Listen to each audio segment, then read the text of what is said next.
Good afternoon and welcome to the Daily Friend Show. I'm your host for the week and hopefully your last one actually until Nicholas comes back from the US. My name is Makone Maja. I'm here today with Sara and Terence Corrigan to send you off into hopefully what is going to be a lovely long weekend. Terence and Sara, how are you both? Doing okay. Well, thanks. Awesome. Hope we can keep that mood going despite the news headlines that we have today. Our first story for the day is going to be about the NHI. I don't think we can sound the NHI alarm bells loud enough, but a bunch of headlines have made the media since the announcement that the NHI bill passed through the National Assembly and is now going through to the National Council of Provinces. So if you've been living under a rock, here goes the first headline. It reads, government wants additional taxes to move medical aid money to the NHI. And it's from the Daily Investor. They said that the government wants to use additional taxes to fund its controversial national health insurance bill to provide good health care for all. The Department of Health explained that the NHI would provide good health care for all by sharing the money available for healthcare among all people. However, there is a challenge: funding. The NHI's money bill, the financing part of the plan, which must come from the National Treasury, has not been published. It says the NHI relies strongly on money that currently flows into the private healthcare system, typically via medical aid schemes, to fund the NHI. But worry not. Health Minister Joe Phaahla has a plan. He says that you will pay for it. Yes, taxpayers will pay for it. He said the people of South Africa have access to the same clinic or hospital, either public or private, closer to where they live without or work without paying. This is their goal. And it says government will pay. But Sara, of course, we know that when he says government will pay, he actually means the taxpayer, as Business Tech so rightly points out. What do you have to say about that? Well, I see in addition that Minister Phaahla has also said he would defend all the threatened lawsuits against the department for NHI, but they must bring them on because it's their democratic right, constitutional right to do so. I would, however, be a little bit worried, but if I were him, not so much about the private lawsuits. There are going to be plenty of those, but the Parliament's own legal advisors have said that the bill is unconstitutional. And, I would have been a little concerned about that, particularly because the bill has been under discussion, or the issue of the idea of an NHI has been under discussion for over a decade. And it's never been costed. And I think I mentioned yesterday, we're looking at probably 700 billion just to get it up and running. And I think this, there's something about health that is like the last bastion of sanity. If anyone's going to interfere with our right to health, particularly health that we're paying for from after tax money, it's going to be another tax, which I think he wants to have deducted by employers, much the way you would UIF. He obviously hasn't taken into account the fact that the number of employers is shrinking and the number of people employed who are paying tax is shrinking.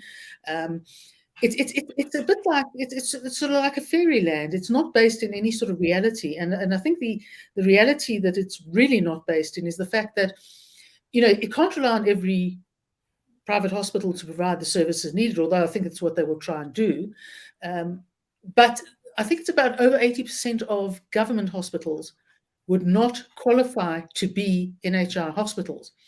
So, given the fact that I think I've just seen the Land Courts bill has just been passed by Parliament, it's like a pre-election feeding frenzy, if one could call it that, on the part of the ANC. Let's put through all this popular stuff.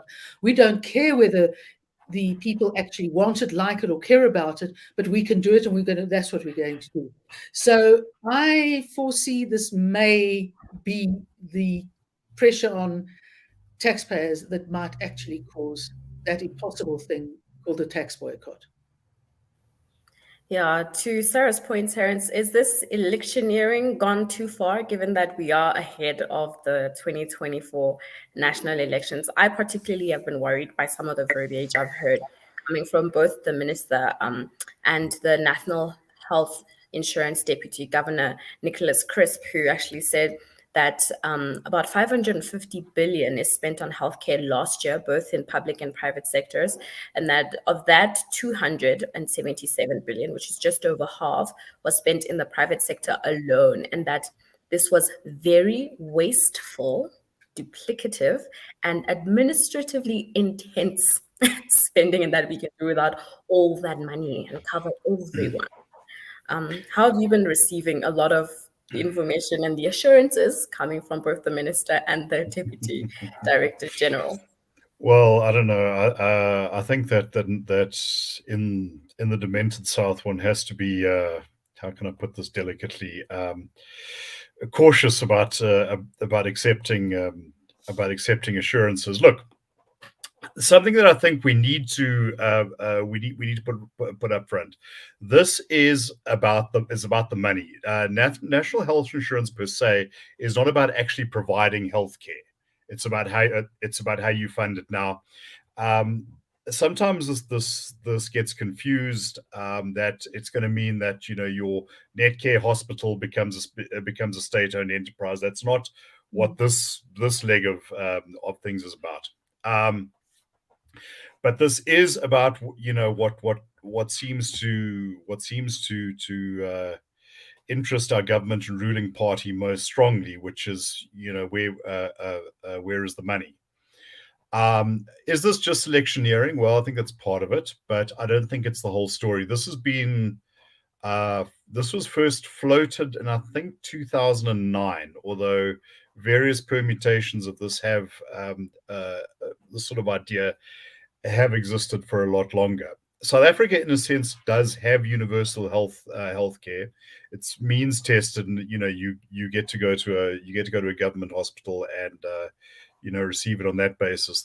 The thing is that what Crisp is saying is he's not the only person I've heard saying this, that yes, it is duplicative and inefficient and whatever, and you might be able to make a case for that.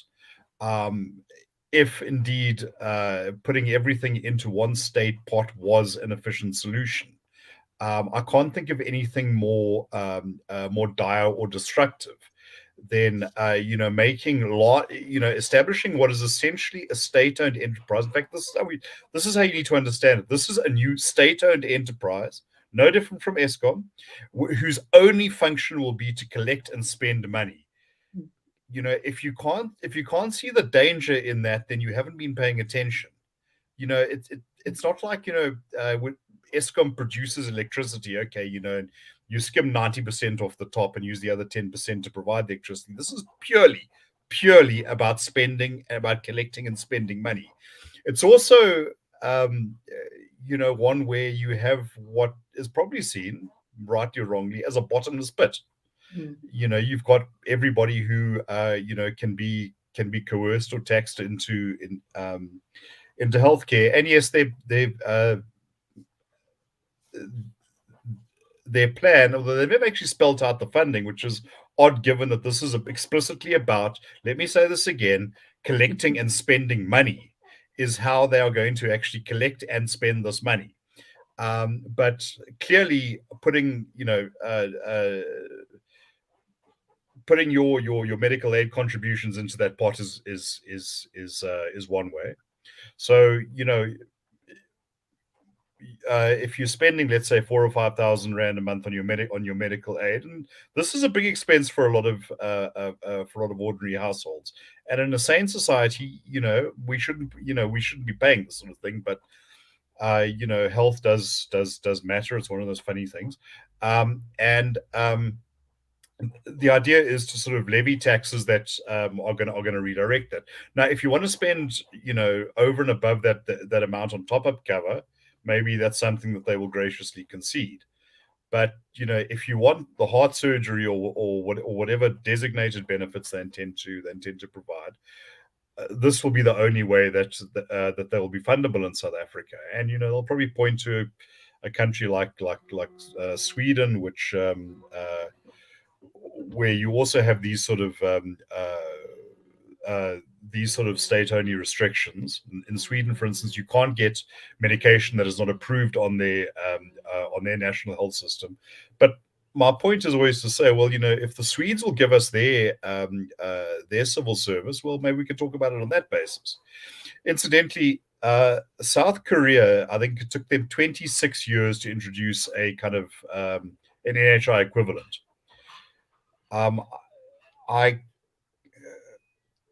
The idea that we are going to sort of do this in one big bang, which I remember was being discussed about 10 years ago. Well, just fill in the blanks if you've been paying attention. If you haven't been paying attention, then I can't help you.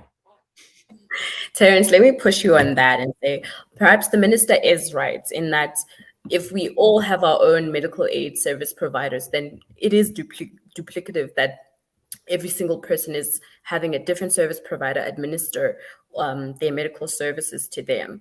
What's your take on that? And also just elaborate a little bit more. I know the IRR has a Stop the NHI Bill campaign. Yes. On some of the efforts that you've put forward through that campaign.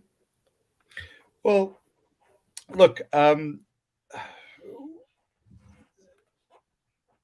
I say, it's important to bear in mind that technically South Africa does provide that universal healthcare. Yes, you can make arguments about the efficiency of what we have, and I think that those are not entirely without merits. The real danger for me is that there's just absolutely no way that the envisaged system is going to be any kind of improvement. You are talking about a system in which the minister is able to appoint many of the officials responsible for, and I say it again, collecting and spending vast amounts of money. We saw what happened when some of the when something analogous happened during COVID. And we saw a looting frenzy that was just was actually quite shameless, even by our relatively, unexpected standards.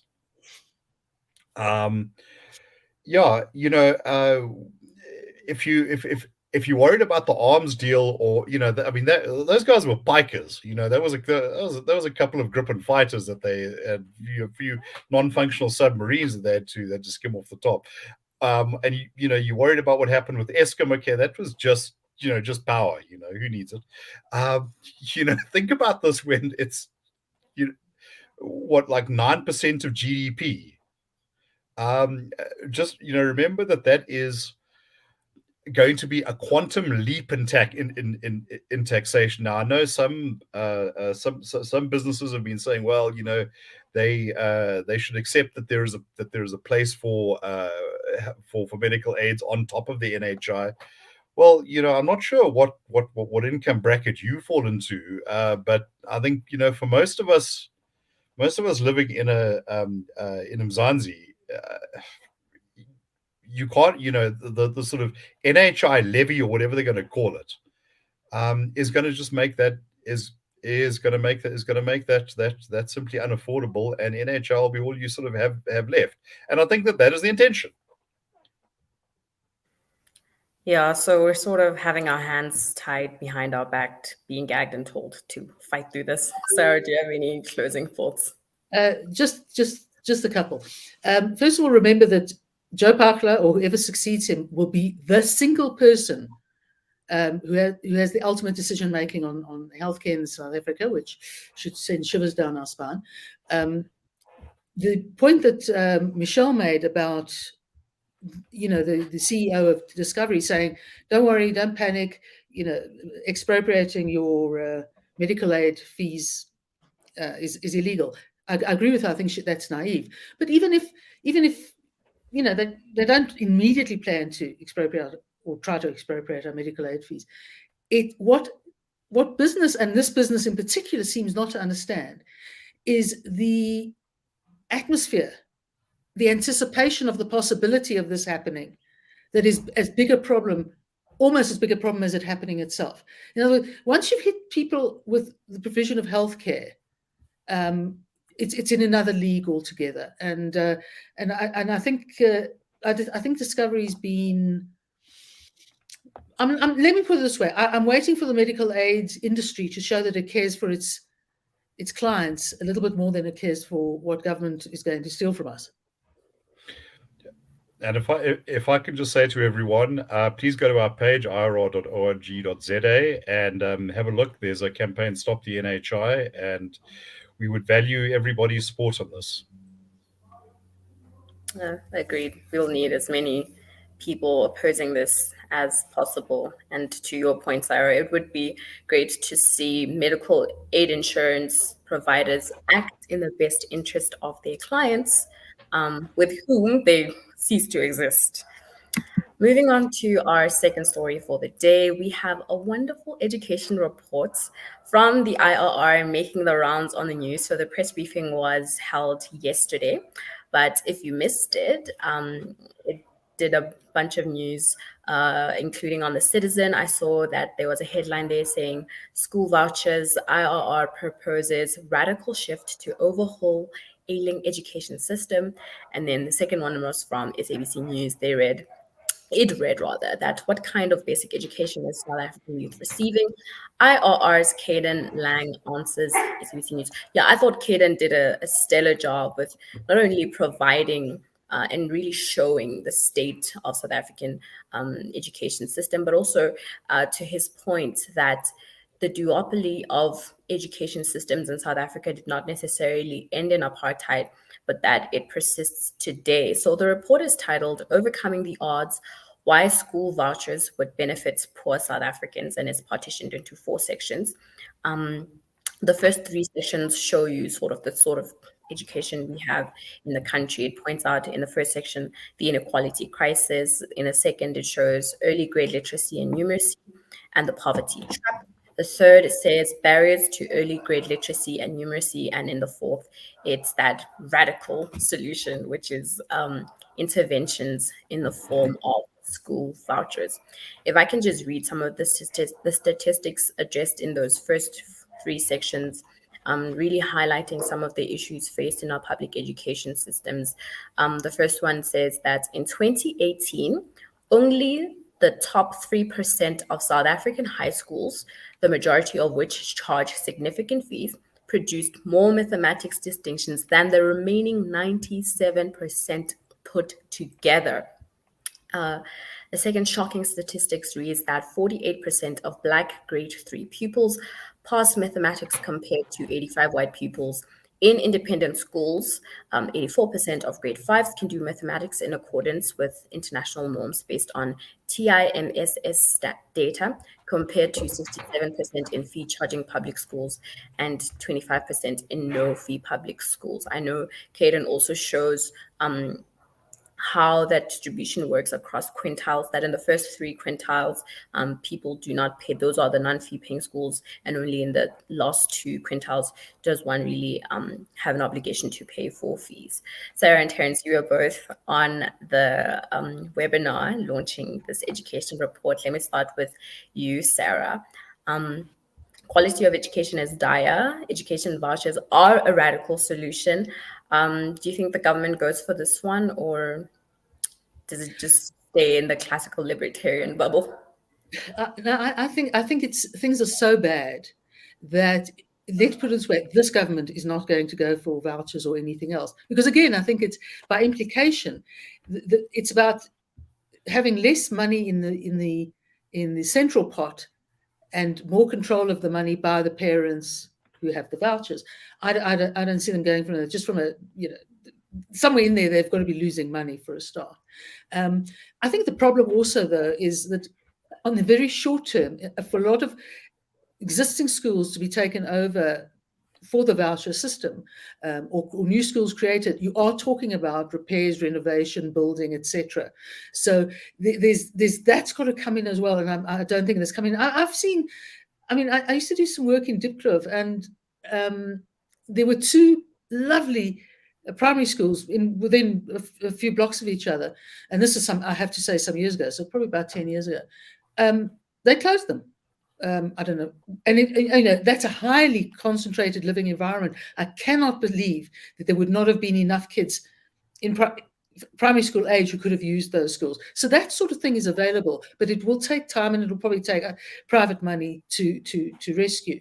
I think it's a sort of idea that has to come from a party other than the ANC. I think it just doesn't accord in any way with the ANC's socialist leanings and inclination.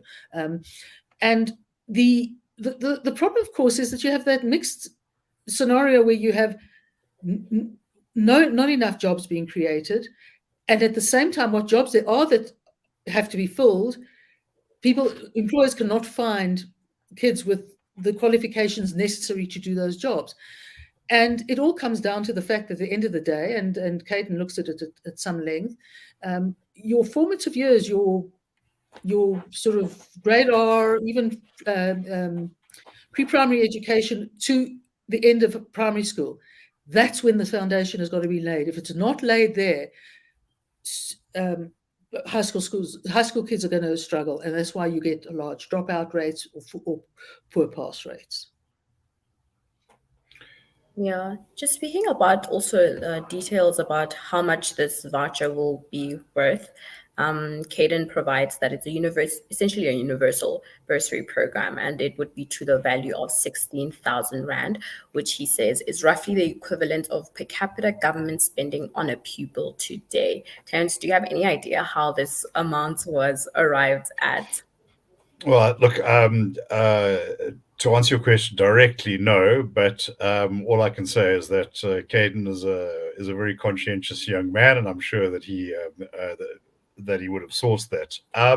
Look, I think that this is a radical solution, and no, I don't see the incumbent government going for it for exactly the same impulse that it wants NHI. There is a great deal of money and political power and patronage involved in education. Now, one of the reasons why so much of our education system is dysfunctional is that it has come under the sway of particularly the South African Democratic Teachers Union, which and this isn't sort of neoliberal doom mongers, mouthing off about the evil unions. This is the government's own report into the capture of education. The report was about 5 or 6 years ago that said to effectively controls education in I think 6 provinces. They have fought tooth and nail to prevent any kind of accountability. School inspections, anything that promotes quality and can hold errant teachers up. I mean, one figure that Caden refers to is teacher absenteeism. I think we outstrip the state schools. Have more than double the amount of per teacher days absent than private schools, and and are way above the average in Southern Africa. One doesn't need to go to sort of high spending jurisdictions like Germany or Scandinavia. A country like Zimbabwe, before the government decided that destroying it was politically convenient, actually had an excellent education system, dedicated teachers, that was producing a very educated and aspirant population. In fact, this is one thing that a lot of people remember President Mugabe, for all of his numerous sins, very positively for. Is that when he became Prime Minister of Zimbabwe in 1980, he made education a priority, not just in terms of making sure that schools functioned well, and actually they inherited a fairly decent education system, but in encouraging everyone to study. And apparently, you go to any Zimbabwean university, and you would find all of the diplomats were enrolled at local universities, getting their honors degree or whatever. That was that is not impossible for a country like South Africa. But if it's just seen as a sort of means to exert patronage, the consequences are in a way even worse than what we've seen with Eskom. I agree, Terence. I always warn that people assume that the government actually has a vested interest in ensuring that pupils even get quality education to begin with. And I see somebody in the Right. comments, Kevin said, Sara Angie Motseha is incompetent. And of course we know, because her job is not tied to her being able to deliver on key performance indicators, if they are even there to begin with.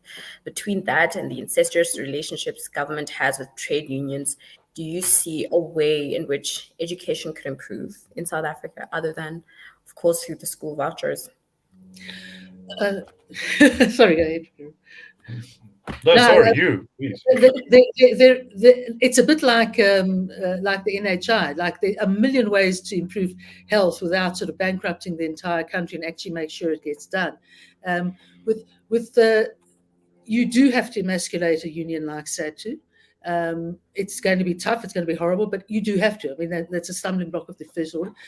Another thing is, of course, treating your teachers as employees, which they are, and disciplining them properly, so that these are things faced. If they're faced by poorly performing companies, the companies eventually go under.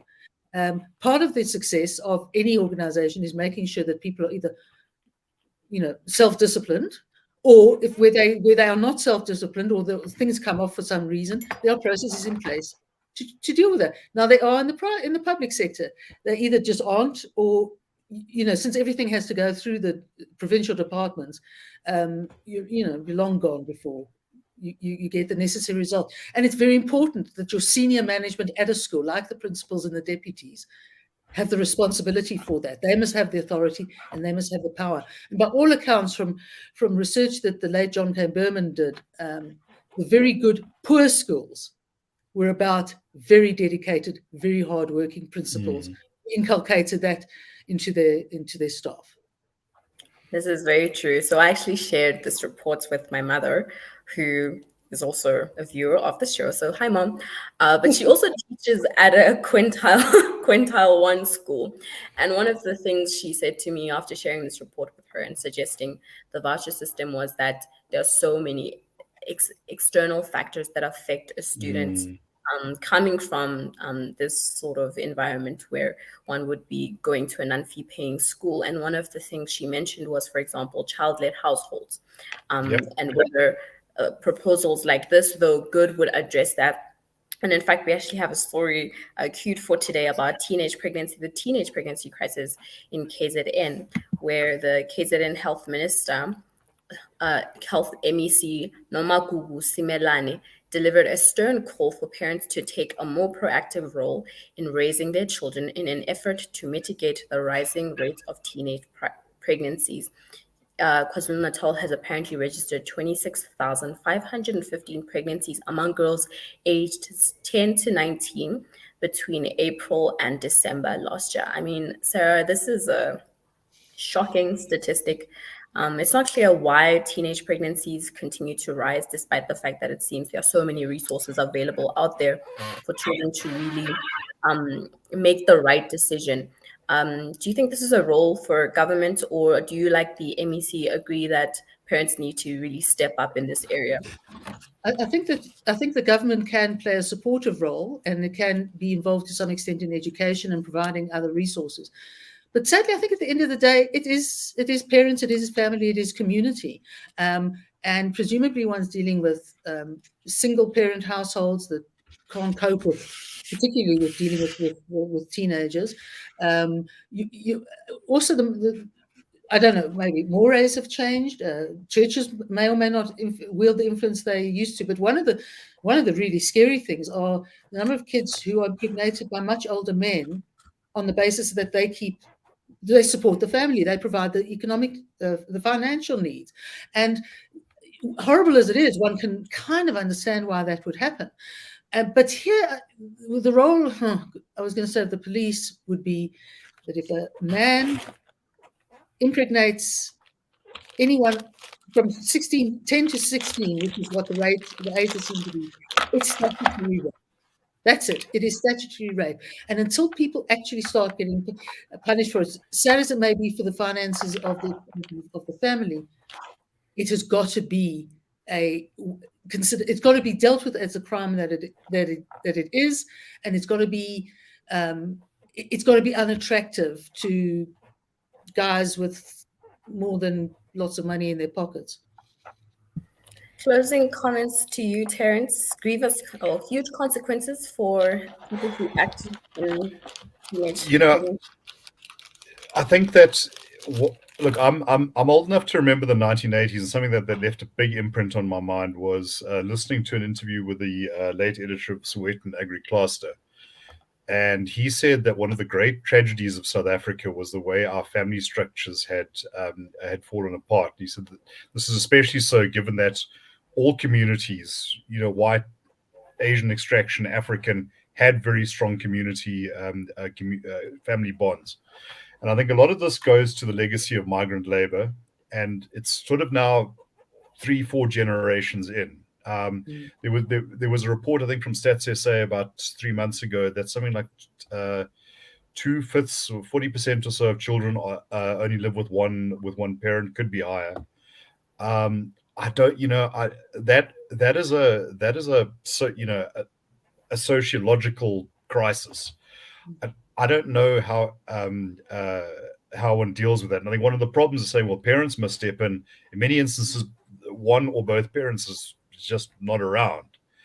I think my sense, and I don't know how we sort of get beyond this, and I know it's chronically inadequate to say, but it's for those men who think that like getting a nice young sugar baby is fun, to actually exhibit some conscience. I can imagine actually knowing something about the anthropology of traditional African societies, to impregnate a young woman, you would be held fully accountable for that. That means marriage support and recompense to the family. Now, we're not living in Zululand in 1810 anymore, but I'm also very much about people shouldn't be dictated to by their by their social mores. But I think that we abandon those things that hold a society together at our peril. Exactly what how we translate this, I've got no idea. Yeah, despair all around, but not too much. I stand to be corrected, but I do think Nick is coming back on Monday, so may he have a safe flight back home.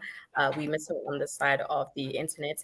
And to everybody watching, have a lovely Youth Day tomorrow, and we hope to see you back here on Monday. Thank you and goodbye. Bye-bye.